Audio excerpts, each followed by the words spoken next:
savez, c'est comme c'était hier, parce qu'on n'oublie pas ces situations-là. Bien sûr, notre association comprend exactement des ayants droit qui sont mobilisés avec votre soutien, la presse, la population, nous ont accompagnés. Nous sommes regroupés, on s'est soutenus. Nous avons amené nos membres jusqu'à l'indemnisation par Air Algérie. Mais en fait, le drame est entier.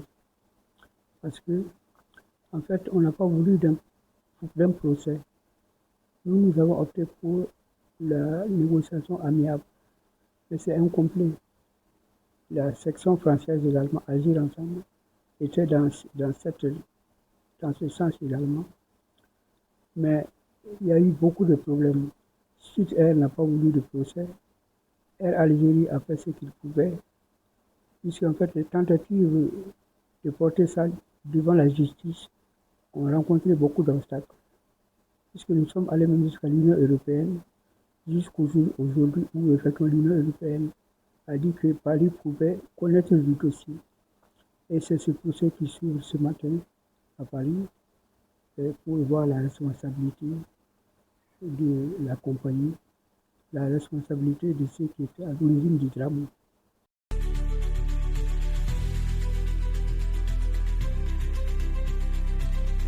Bon, nous avions fixé les responsabilités parce qu'en fait, l'état de l'avion d'abord, l'état des pilotes de l'avion, du commandant et de son agent de bord, l'avion qui n'avait pas été révisé alors qu'on avait dit de le faire réviser, un avion qui avait été loué comme ça, affrété par Air Algérie, dans des conditions déplorables, qui a connu beaucoup de situations, et finalement que le drame qui s'est passé nous a surpris. Parce que nous qui étions restés ici, on ne savait pas qu'il avait été dans tel état. Mais bon, nous nous sommes battus comme on pouvait. Nous avons réussi à avoir l'indemnisation pour les ayants droit. Notre association s'est portée partie civile. Nous avons saisi notre avocat, Maître Savadou, Batouni Savadou, qui était en contact avec Agir Ensemble, nos amis et compagnons de fortune de Paris. Mais nous avons aussi, d'un côté, prévenu les autorités de Burkina, qui au départ, vraiment s'étaient mobilisées à notre côté.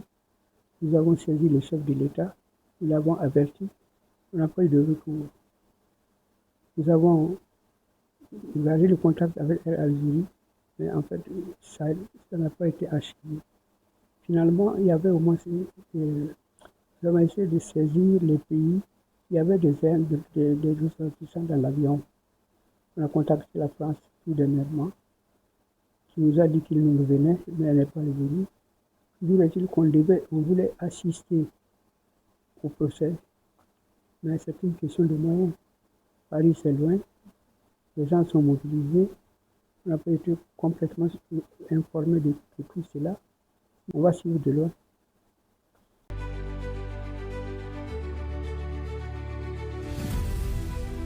Non, la justice devait, en fait, affirmer la responsabilité des affréteurs de l'avion, Air Algérie, la responsabilité des locataires de l'avion, Swift Air. Ce sont des questions qui ont été éludées de manière ou d'une autre. En tant que temps, Air Algérie a dit qu'il était victime. Or que nous, on a pris un avion, on a pris un moyen de déplacement. Quand on prend un moyen de déplacement, un avion de nos jours, on est sûr d'arriver à destination. Donc ce drame nous a surpris ce matin, 14 juillet. Donc on voulait en fait que la justice arrête la responsabilité des affréteurs de l'avion, des propriétaires de l'avion.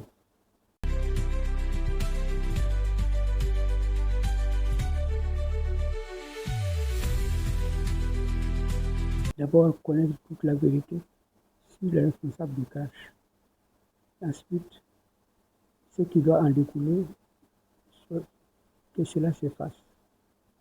On verra très bien l'allure du procès. comment effectivement ils vont prendre ce problème. Mais je vous assure que nos victimes les Indres ont été indemnisés.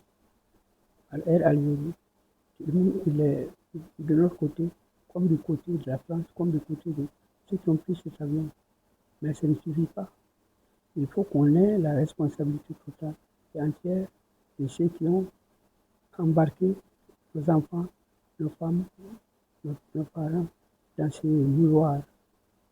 Parce que mourir comme ça dans quelques circonstances, c'est stupide et inévitable.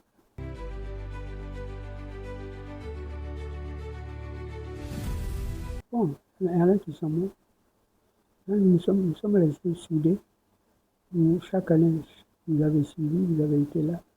Cette année, nous avons commémoré l'anniversaire et nous avons pu quand même rester en contact avec les familles, avec nos partenaires, comme les associations de France, qui ont réussi à obtenir que l'État français ouvre un endroit, comme nous l'avons fait ici, en ouvrant le mémorial situé à la cité Andé, avec le concours des assureurs et avec le concours de son excellence Roch-Marc Christian à l'époque. Donc, autour de la gare d'Austerlitz à Paris, il y a une avenue réservée également aux victimes de ces crashs.